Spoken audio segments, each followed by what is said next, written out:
Hello everyone, and welcome to another part of What If Ainz was in Frieren? This amazing story was written by Droseralex. Please support them. Don't forget to like, sub, and leave a comment. Now let's dive in. The fire crackled softly in the hearth, its amber glow playing across the wooden walls of the cabin. On the table before him lay an aged tome, its leather cracked, its edges flaking. Yet the ink, though faded, remained legible beneath the flickering light. One hand lifted with grave care, pinching the page at its corner before turning it like the sliding of ancient stone. Magica Fundamentum, Lessons for the First Year. A humble record of magical truths is passed down by the wandering sage Diamel the Red. May her spirit watch kindly over the goddess children. Ainz's fingers stilled above the next line. Magic and its origins. It is said that all magic and mana flows from the goddess of creation, she who shaped the stars and stoked the first flame. Though she has not walked the world since the age of myths, many still pray to her, and some claim to feel her presence in the stirrings of mana itself. She is believed to be omniscient and omnipotent, the source of all that is and all that may yet be. He leaned slightly forward in his rocking chair, the wood beneath him groaning as he did so. His voice, low and steady, escaped as a murmur. Magic has a divine origin. His eyes dimmed to a faint, cautious hue. He glanced toward the hearth, as if the flame might betray him. Thus, to cast a spell is not merely to act upon the world, but to reach toward the divine. Magic is the shaping of the unseen. It is the act of making thought into form, desire into action, and vision into reality. It begins with mana, the breath of the soul, and ends in spell work, acts spoken or unspoken, willed into being by those with the gift. All mana is believed to flow from her hands. It sings in our blood because she dreamed of us. She placed it in the rivers, the rain, and our children, that we might protect what is hers. To cast without gratitude is hubris. To hoard spells without reverence is arrogance. You are not a god. You are but a flicker of the goddess's breath. Ainz was silent. The hearth murmured behind him, casting flickers of golden light across the cabin's timber walls. With a gentle rustle of his robe, he leaned back. His skeletal fingers lifted to his chin, tapping once in thought. This text assumes mana is sacred, he murmured, that it flows from a divine source. From her. He narrowed his eyes slightly, gaze tracing the elegant, faded script on the page. This is steeped in religious framing. I can't tell if it's propaganda or doctrine woven into their educational foundation. The claim that mana is divine, whether true or not, the belief alone is dangerous. He extended a single finger and tapped the edge of the table. The sound echoed with a hollow, deliberate note. But I have felt no holiness in mana, even as it surrounds me. It has not harmed me. Here, perhaps it is merely believed to be divine by some. He paused. Still, if their belief holds power in this world, if divine magic is real, and if some mana truly bears her mark. His voice grew quieter. Then what happens when something like me uses it? He tapped the table again. If this goddess is real, and if she claims all mana as hers, then I may already be seen as an intruder. Worse, a thief. He leaned forward slightly, the light catching on the bone of his hands, the orbs in his pauldrons gleaming faintly. Or perhaps I could be mistaken for one of her chosen. If they see my magic as powerful and assume all power comes from her, then I may be able to shape their faith to suit my needs. He turned the page slowly, not with reverence, but with measured caution. Assuming this so-called divine magic even exists, I still can't ignore the possibility. If it does, and if it functions anything like holy magic from Yggdrasil, then I must treat it as a credible threat. The room fell still. The fire crackled, steady and slow. Wood groaned in the ceiling above him. A moth flickered past the glass of the lantern. He turned the page. What is a mage? A mage is one who calls upon the invisible currents of the world and, with will and word, gives them shape. Mages are born with a thread of the goddess's flame, which we call mana. All living things possess it, yet not all can wield it. To be a mage is to study, to strain, to stir the soul until the mana answers. A good mage is not merely powerful, but disciplined. Even the smallest flame must be earned. Even the weakest gust must be learned. Mana. Mana dwells within us and around us. It seeps from the bones of mountains, flows with the rivers, and lingers in the air at dawn. Yet it is in our hearts, yes, hearts, that it burns brightest. When a mage casts a spell, they offer a part of this inner mana to the world, like one might feed a flame with oil. In turn, the world answers, reshaping itself to match the mage's intent. Thus, magic is not a theft but a trade. It is not fire stolen from heaven. It is a song sung back to the earth. Ainz traced the curve of each word. When they cast spells, how much mana did they actually use? Did each spell consume a fixed amount? Was it a steady drain over time?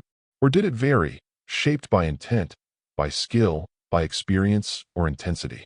Was there a limit to the number of spells they could gather? In Yggdrasil, everything was measurable, quantifiable. But this felt different. Messier, borderline chaotic. He couldn't be sure if casting Fireball here cost what it did there. Maybe more, maybe less. He would have to figure it out later. Maybe it wasn't about numbers at all. He tapped the page once with his finger, thoughtful. Perhaps I was wrong to think of it within Yggdrasil terms and mechanics, he thought. Implements of magic. While mana may be cast raw from the self, it is often unstable. Like steam from an untended pot, it disperses too quickly. Thus, staves, grimoires, and sacred tools were created to focus and refine a spell's release. Holy scriptures may channel the goddess's magic, while a staff may steady the caster's will. Yet the finest tool cannot save a fool. One must still learn to feel their mana, to grasp it, shape it, know it like a trusted friend. Beware imitation. An iron rod is not a staff. A soldier's chant is not a spell. To fake power is to waste it. Ainz folded his hands behind his head, elbows resting wide. Even here, they understand the limitations of equipment, he mused. But to cast by raw will alone, that is a technique far beyond this level of basic instruction. On the nature of spells. A spell is a moment of belief made real. The mage shapes their mana into an idea and gives it breath. Some spells are simple, like a gust to scatter leaves, or a spark to light a candle. Others may conjure flame, shape light, or raise barriers to deflect harm. The spell must be visualized, yes, but it must also be understood. To cast well, the mage must grasp not only what they wish to happen, but how it happens, not in metaphor, but in magical structure, the intent, the interaction, the design. Without that deeper foundation, belief alone may fail. Some spells can be learned in weeks. Others may take years, decades, even centuries before their full truth can be grasped. Understanding is the soil. Visualization is the seed. Mana is the water. And belief, the sun. His crimson gaze followed each line with unwavering attention. But the deeper he read, the more his stillness became tinged with tension. He murmured aloud, the words dry as drifting ash. My possibility of learning this world's spells seems to diminish the more I read.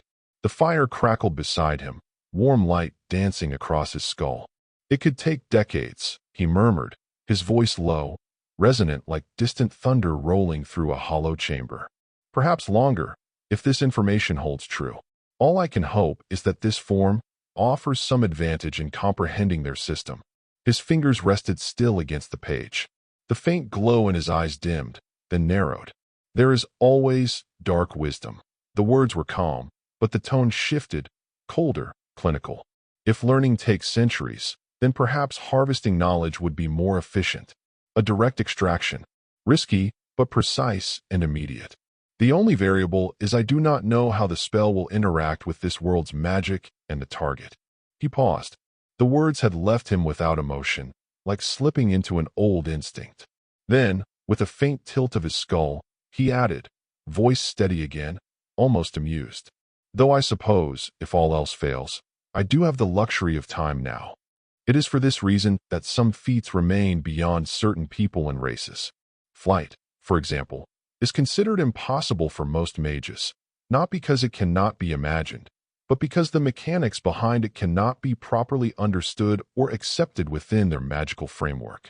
Demons, on the other hand, fly not because they cast flight, but because their belief in the act is so absolute, so deeply tied to their instinct and nature, that gravity simply does not bind them. Ainz flames flickered. Flight is not available to most mages? How curious, he murmured, the words echoing faintly in the still air. In Yggdrasil, it had been third-tier magic, elementary and effortless. Cast and forget. There was no mystery to it, only mechanics. A solved problem.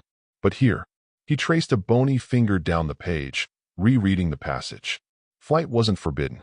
It wasn't impossible. It was simply inaccessible, locked away not by power, but by a lack of understanding. That notion disturbed him. The magic here felt less like a system and more like a philosophy, chaotic, personal, and deeply tied to the caster's understanding. Ainz rested his hand on the tome's parchment, silent for a moment. This world doesn't follow the rules, he said quietly. It invents them, one mind at a time. That made everything far more unpredictable and riskier than he'd anticipated. The book spoke of flight as if it were a distant dream, unattainable for most, a privilege of monsters and demons whose very nature warped the world around them. But the tome was old, outdated, and if belief shaped magic here, then perhaps even dreams could be forced into reality. Has humanity reached flight since this was written? He wondered. Is there now a spell like fly, stable, castable, and reproducible? If so, it would mean their understanding had evolved. That belief had been structured into something teachable. Perhaps someone had bridged the gap between instinct and formula. And if they haven't, I may be the only one in this world who can fly with such reliability. His gaze lingered on the fire, watching as a log split with a soft crackle. That could be useful. He turned the page with a quiet swish, not with haste, but with interest. The limitations of mortals. As a mage trains, their mana may grow, but time is cruel. A lifespan limits not only what a mage can learn, but how deeply they may master it. The greatest mages of old often obsessed over a single spell for a lifetime, and some died before finishing it. Mana increases with discipline, age, and trial. Thus, patience is the first virtue of any serious student. Time, he said, voice low and dry, is the one gift I can never be rid of. He let the silence linger a moment, then continued, calm but resolute. I do not fear long study, nor repetition. If a spell demands decades, I will give it centuries. If mastery requires failure, I can afford to fail 1,000 times. His eyes burned brighter. I have no deadline, only purpose. Given enough time, every locked door would open. Every secret would yield. He moved on to the last page. On the evolution of magic and the styles that shape it. Magic is not fixed. It grows, mutates, adapts, shifting with the minds and hearts of those who wield it. Each generation contributes to the ever-expanding archive of spells, formulas, and arcane insight. By some accounts, dozens of new spells are discovered or invented each year. Followers of the goddess claim that her scriptures still conceal miracles not yet understood, and some theologians speculate that less than 5% of her divine magic has been uncovered. Others believe the true number is far smaller. While divine magic remains shrouded in reverence and mystery, other styles follow different paths. Below are the known styles currently acknowledged by most magical scholars. Magic of the goddess, used by priests. Powered by devotion and divine grace. It guards, it cures, it dispels. Especially effective against some curses, sickness, and wounds of flesh and bone. This magic can shield the body from harm, cleanse disease, and hide the faithful from sight and sound. Some blessings even allow one to go without food, water, or breath for up to 2 months. We believe the goddess continues to sanction its use and, on rare occasion, directly exerts her protection and influence upon a chosen few. Elven magic, ancient magics shaped by logic, longevity, and the laws of nature.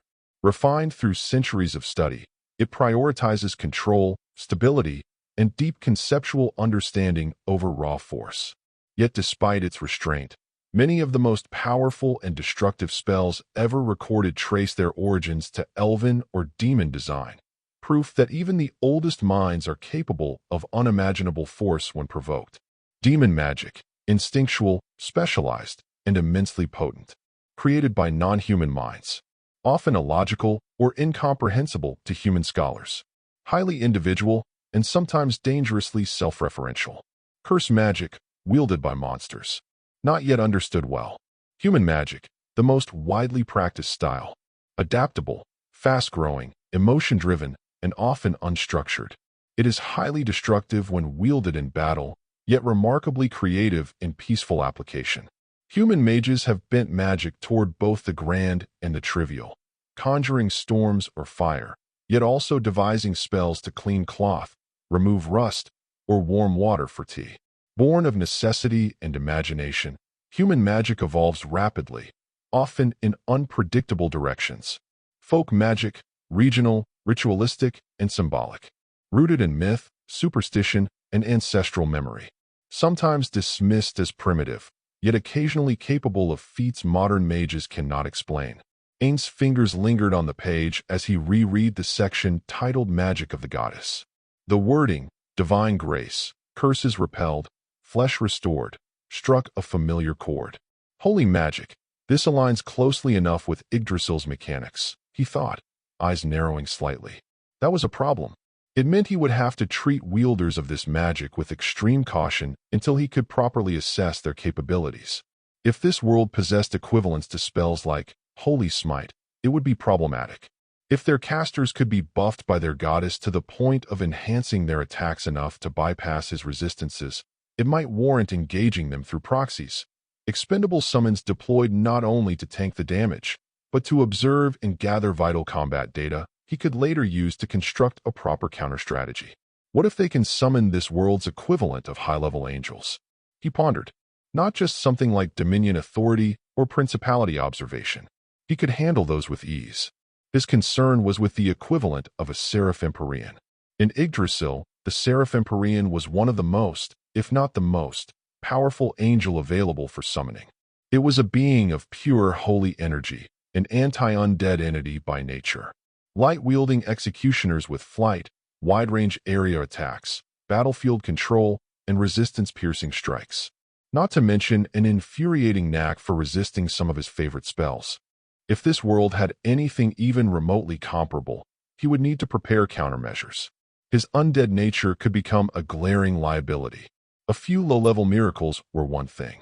But if someone here could casually unleash such summons, perhaps multiple of them at once, and he wasn't prepared, the consequences could be catastrophic. He moved on, but the unease followed him. Demon magic. He reread the short, vague paragraph, the words instinctual, specialized, and often incomprehensible standing out like barbed runes on a scroll. It unsettled him.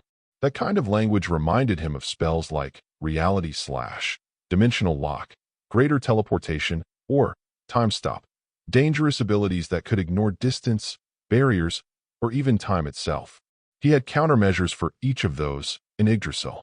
If this world had analogs, or worse, wholly unknown equivalents, his preparedness would be nothing more than an assumption. A dangerous one. Goddess-blessed magic and demon spells might appear polar opposites, but unpredictability didn't discriminate by origin.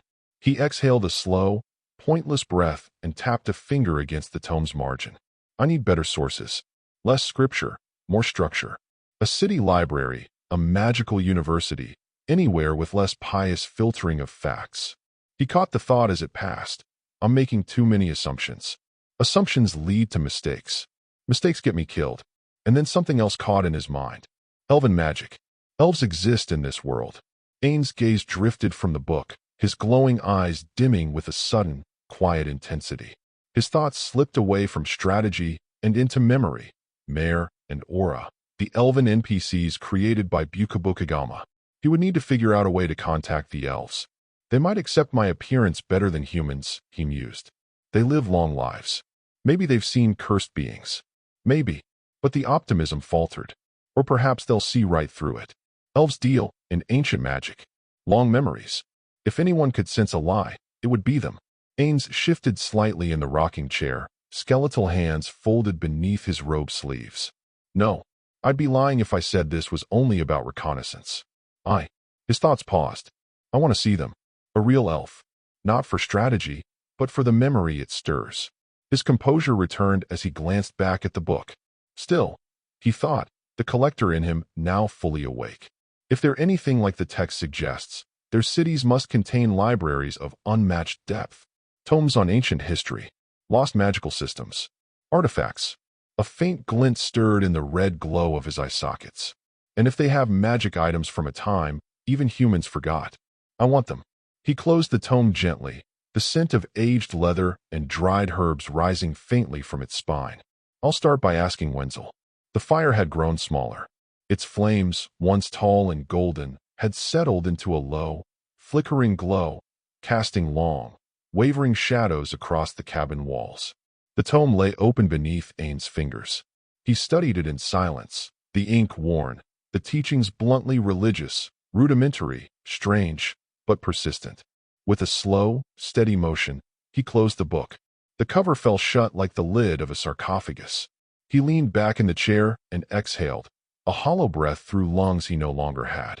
More questions than answers, he thought sourly. Some pieces had fallen into place. The basics of their magic. The reverence some held for magic and mana, not as a tool, but as something sacred. Even the fragile, threadbare connection between belief and effect had begun to reveal itself in shape and structure. He had come to understand, if only vaguely, that certain spells required far more than raw mana. They demanded discipline, precision, and deep study. Visualization alone was insufficient for most. Intent had to be matched by structure, and desire by comprehension. It was why some mages, despite abundant talent, never advanced beyond mediocrity. He had also begun to glimpse the edges of danger. Holy magic, potent and unknown, its true capabilities still unclear. Curses born from the world, from monsters or demons, twisted and persistent, and how defied easy unraveling. But the rest, the divinity, the doctrine, the goddess that so many invoked, remained clouded in shadow. She was an unknown, and unknowns were dangerous. His thoughts drifted again to the line. You are but a flicker of the goddess's breath. What am I then, in their eyes? He wondered. A spark of her will, or a blasphemy made flesh? The idea he had entertained earlier, of playing the part of a divine emissary, of twisting their faith to elevate himself, withered as his gaze dropped to his hands. Would they ever call this holy? He turned his hand over once, slowly, as if the answer might be written in the joints of his fingers. No, to them, I may be nothing more than a walking contradiction, a perversion of life, a warning. He folded his hands together atop the book, posture still regal despite the weight behind his thoughts. If their faith runs deep, then showing myself as I am may not win awe. It may land me on a purification list. He stared at the fire. The answer, as always, was control, careful speech, measured steps, a mask of wisdom, a tone of reverence, a helpful guardian, the illusion of alignment. Let them feel safe. Let them feel guided. Let them feel, most of all, that they owe me. Indebtedness was a currency more stable than fear. Fear faded. Gratitude lingered, especially when paired with awe. Once, in another life, he had survived as a salaryman in a corporate pit of quotas, deadlines, and quiet cruelty.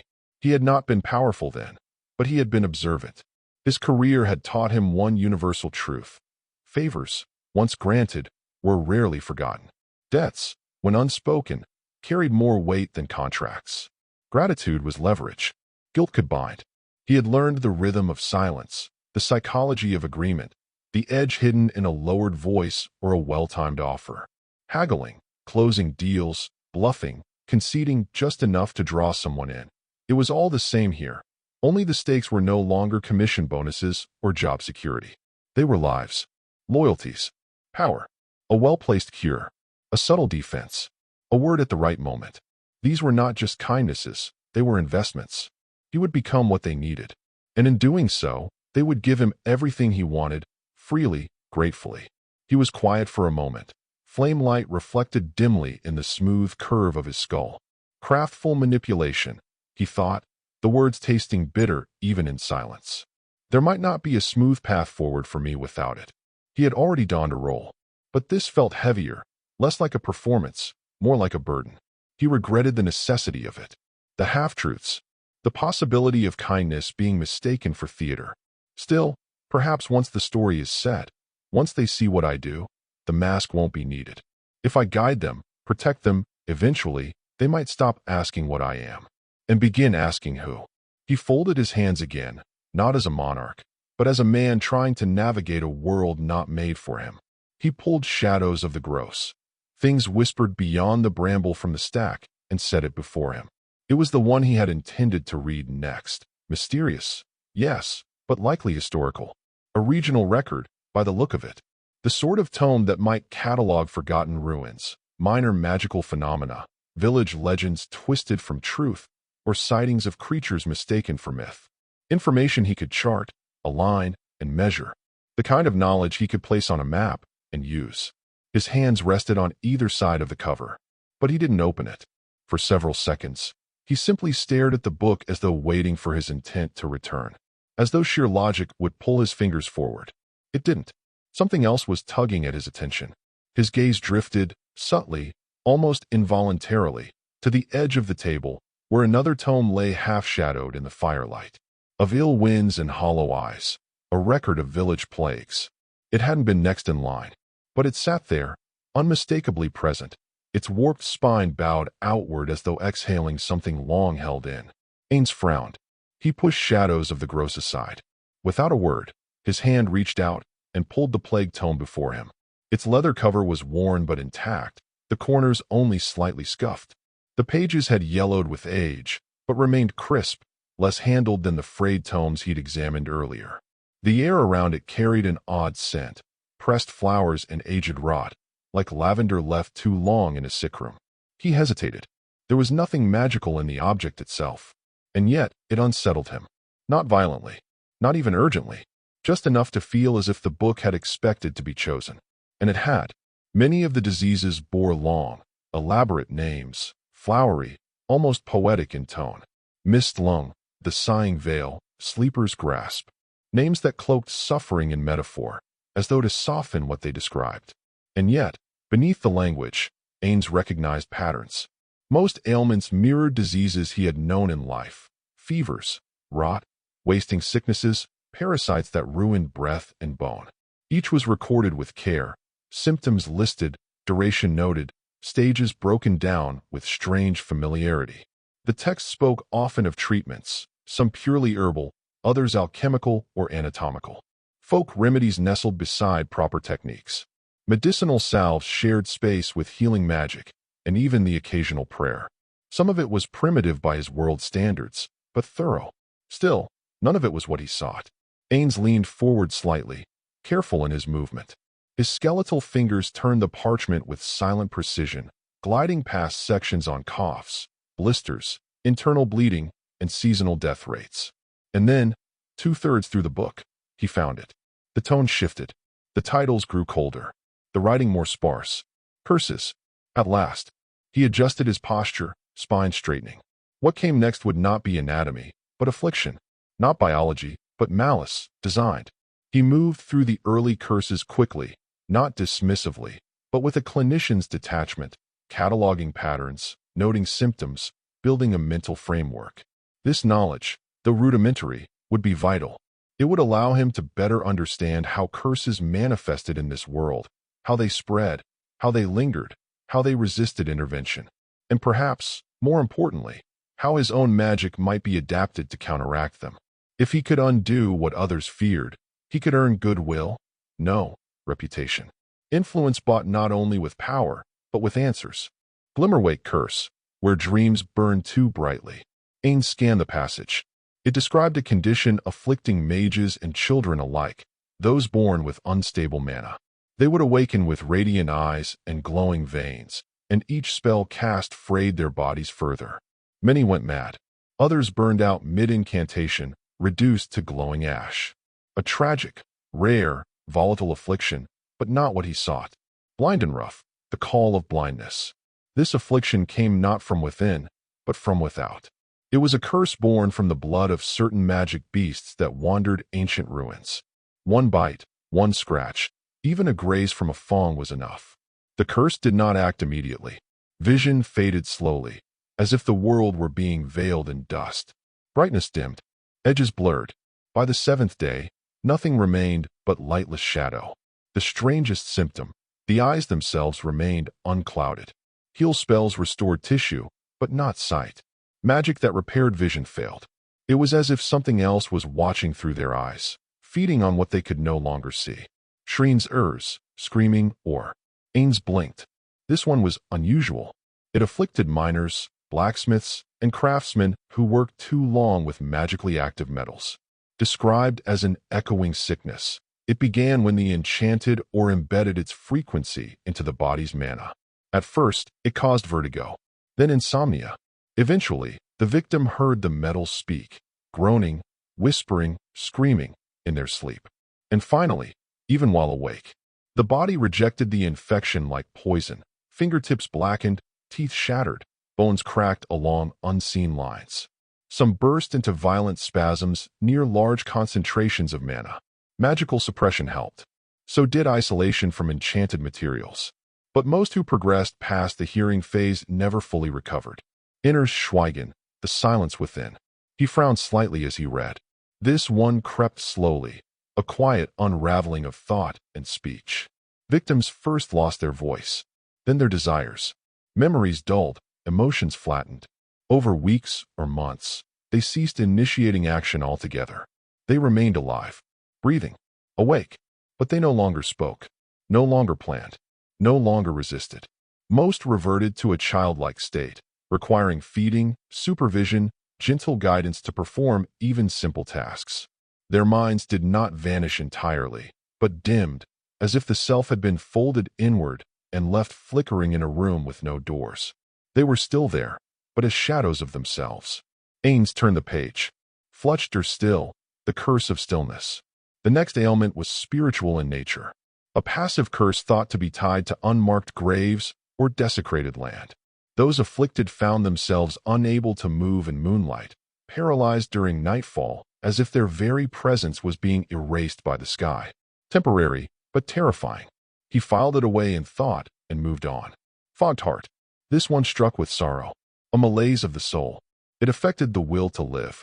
The afflicted would smile, speak, work, but their thoughts would drift like fog across a fading field. Eventually, they stopped caring, stopped eating, lay down one day and never rose again. A body dimming, not shattering. Still not the one. It sounded like extreme clinical depression. Glassen's thread, a frayed fate unspooling. Ainz paused briefly. This one was strange, described as a lingering condition found in bloodlines where great magic once touched. Children born with too much mana or too little were sometimes afflicted. The body resisted healing, even from divine sources. Wounds closed, then reopened. Skin cracked like ice under pressure. No known cure, but also no clear pattern. A painful existence. He turned the page. The fire hissed softly as a log settled deeper in the hearth. He stopped. His finger paused at a page ringed with a hand-drawn border of twisting vines and fire, the ink a deep, haunting green. It looked well-read, its corners faintly dog-eared by others who had sought the same page. Joyiter's flame, where laughter blooms, the flame consumes. The subtitle whispered like poetry, soft and cruel. Ainz leaned closer. The red glow in his eyes flared faintly as he read. It is known among healers and sages as the most cruel of soul weaknesses. It strikes the youngest of our kin, children of warmth, of laughter, of brightness. And it is for this reason that it is often overlooked in its early stages, for the child afflicted does not weaken, not at first. Instead, they flourish. The soul, fragmented at birth, pulls vitality from its own core in order to sustain the body. This consumption is not violent. It is tender, gentle, a flickering of light to sustain joy. But it is unnatural and unsustainable. By age 5, the signs may begin to show. Minor fevers, loss of color in the eyes, unexplained fatigue during rain or full moons. And yet, the child will laugh, play, smile more fiercely than most. This is not a deception. It is the body's memory of life, carried forward by the last embers of a fading soul.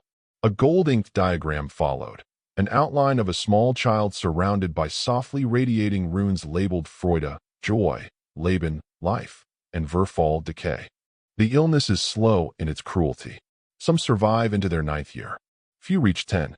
The moment of collapse is rarely signaled. One moment they run, the next they fall. No pain, no scream, simply an extinguishment. Herbs have been tested, roots steeped, potions brewed in every known tradition. Grimoires sought in old temples and forgotten crypts. Spells chanted until voices broke, rites repeated until candles burned low. For over a century and a half, they have tried, and yet, none have succeeded.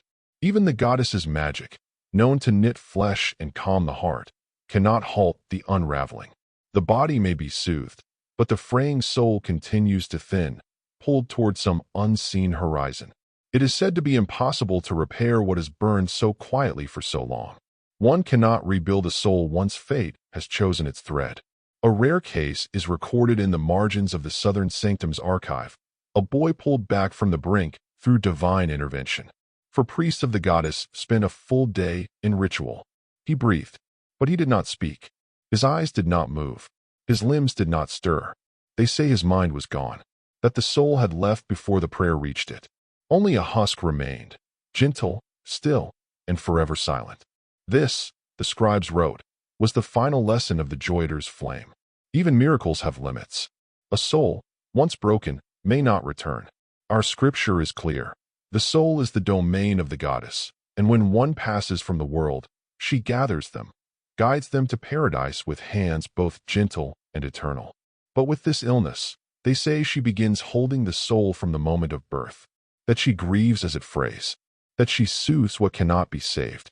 The Joiter's flame is a cruel curse, slow, silent, and merciless.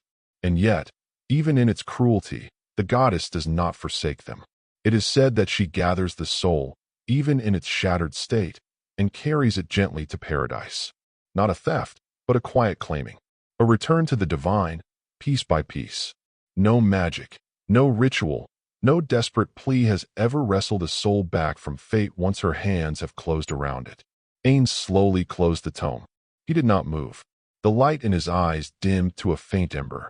Outside, wind brushed gently against the stone walls. The fire popped. Its glow rippled across the cover of the tome like breath. A part of him, distant, ancient, and wordless, whispered a warning. Not from memory, not from logic, but something deeper. Resurrection is never without cost. Not here. He could not explain it. It was simply truth, woven into the marrow of his unholy form like a shadow that could not be erased. And if the goddess truly existed, if she held Rain's soul in her grasp, would she let go? Would she permit him, an outsider, to triumph against destined death? Against fate itself? Could a child like Rain pay whatever toll was asked of him? Could what little remained of his soul grasp the thread of life and return willingly? Or would it break apart trying, leaving behind only an empty shell? His hand, bony, gloved in the faint shimmer of his presence, rested atop the tome. It felt warm beneath his fingers, not from the fire, from its age, its sorrow, from the hands that had passed over it before, seeking what he now sought. He looked toward the door, and beyond it, the village, the starlit sky. A faint stirring rose within him. Not fear, not hope, a challenge. As if something buried deep beneath his thoughts, something not quite his own, urged him to rise, to push forward, to defy the chains of fate and break the silence of divine order, to prove that death was not absolute, that power, real power, could bend the world to his will, even here. He leaned fully back into the rocking chair, the old wood groaning beneath him. Then he turned his gaze to the fire, watching it with intent, not reverence. The flames curled and swayed in slow, soundless waves, collapsing upon themselves and flaring back again, painting shifting shapes across the ceiling. He sat still, focused, every thought now aligned with purpose. "I need to begin cataloging," he murmured. With a silent breath, Ainz turned inward. At first, there was nothing. No sound, no light, no sensation, just stillness. He did not feel seated nor standing. There was no floor, no sky, no sense of self, only a weightless awareness adrift in a perfect, oppressive void. He existed everywhere and nowhere all at once, like a thought left unfinished in an empty room. For a brief, uneasy moment, he feared he had done it wrong. Then he chose. He focused, sharpened his thoughts. He needed a frame of reference, a structure, a means to sift through the vastness of his memory and call forth his power. He imagined what made the most logical sense to him, what required the least effort to conceptualize. A library, not a tidy one, not ordered by any rational hand. The world around him shifted, and in its place, an inner dominion began to take shape. Endless rows of floating tomes drifted in slow spirals through a dark, yawning void. Some were bound in warped bone, others stitched from veined obsidian leather or flickering with runes that blinked like eyes. They did not sit on shelves. They hung, suspended midair in silent procession, vanishing upward and downward into an abyss without end. Columns of arcane light framed invisible pathways, casting angular shadows across the void, shifting with every mental movement. His mind was not a neat archive. It was a disorganized graveyard of knowledge. He stood in the middle of the corridor, unmoving. And then, slowly, he began to walk. Each step was heavy and tedious. Not physically, but mentally. One hand lifted, and a glowing book floated into reach. It pulsed as it opened, casting pale light across his face. Yggdrasil-based lines of information unfolded like runes on a scroll. Sleep. First tier spell. Induces drowsiness in a single target. Especially effective on weak-willed enemies. He didn't even remember learning this one. He pushed it aside, and another rose immediately to meet him. Lesser luck. First tier spell. Slightly increases users' chances of success in random outcomes. He had used it during early level grinds. Nostalgic and borderline useless after he unlocked the more powerful iterations. Then came more. Too many. Too fast. The aisle filled with floating and glimmering tomes. The influx of information made his mind ache. He reached out automatically, dismissing one after the other, but they kept coming. Bunny Tail. First tier spell. Reduces hostility toward the caster. Ineffective in combat. Why do I have this? Ainz muttered. It could be handy, but I refuse to walk around with a rabbit tail on my rear. Clean. First tier spell. Removes minor dirt and stains from clothing or surfaces. No commentary needed. Create water. First tier spell. Conjures clean drinking water. Up to 5 gallons. Functional. Could be useful around rural areas. Floating board. Creates a weightless, translucent board for transporting small objects. Mildly convenient, but rendered irrelevant with my inventory. Odorless. Negates body odor. Short duration. Completely useless to the undead. But maybe I can profit from these. This spell combined with clean could be an asset. Create water could also be profitable in drought-stricken areas. Repair. First tier spell. Repairs minor damage to weapons or armor. Slight quality loss each use. He paused. I actually forgot this one. Not bad, if used sparingly. He thought of the weapons he had collected from the bandits. He could restore them and increase their value for resale. Rabbit ears. First tier spell. Enhances hearing for 3 minutes. Increases detection radius. He squinted. Was this part of a seasonal event? He could not imagine himself walking around with those ears stuck to his skull. Rabbit foot. First tier spell. Boosts luck slightly for 60 seconds. Redundant. With lesser luck, no less. Animate dead. Third tier spell. Raises low-level undead from corpses, zombies, skeletons. Ain's eyes flared briefly. Finally, something more relevant to my specialty. Slow. Third tier spell. Reduces enemy movement speed. He nodded. Reliable. Tactical. I have used it often. Control weather. Sixth tier spell. Alters local climate conditions. Ainz leaned in. That could be leveraged. Crops, travel, influence. He considered the possibilities. Villages gripped by drought could be rescued with a single gesture. Harvests restored. Floods prevented. Trade routes cleared with well-timed wind and sun. A miraculous intervention, offered in the right moment, could cement loyalty or obligation. He could name a fair price. Or no price at all. Just gratitude. That lingered longer. And if needed, should things turn adversarial, storms could be summoned just as easily. Lightning and cold, fog and hail. A show of force disguised as a natural turn. A disaster with no fingerprints. He made a note to test its limits. Create onsen. Third tier spell that generates a hot spring. He paused. His jaw parted with a soft clack, the sound echoing absurdly loud in the quiet void. There was a long silence. A faint chill of secondhand shame settled over him.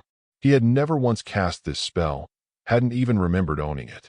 Most likely a login bonus. Or a seasonal event reward. A joke, surely. He rubbed the side of his skull with a skeletal hand. Unbelievable.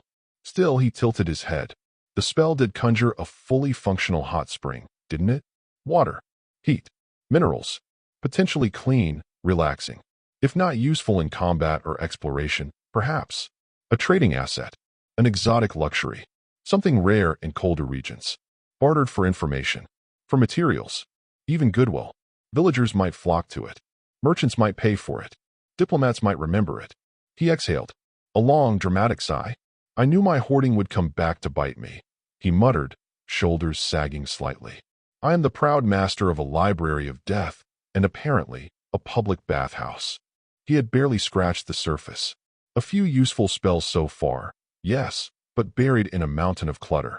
His thoughts were growing sharper, more methodical, but the sheer volume left to parse was staggering. Another row of drifting tomes unfolded before him. There were lesser and greater versions of the same spells scattered throughout, flavor text and cosmetic flair dressing up what were, in essence, duplicates. Some bore elaborate names or glowing script, yet functionally did the exact same thing. Many were registered as unique spells due to minor variations, so meaningless they bordered on parody. He grumbled, quietly, like an annoyed teacher marking redundant essays. His gaze drifted up and down the endless hallway. He drew in a long, hollow breath. Just ritual.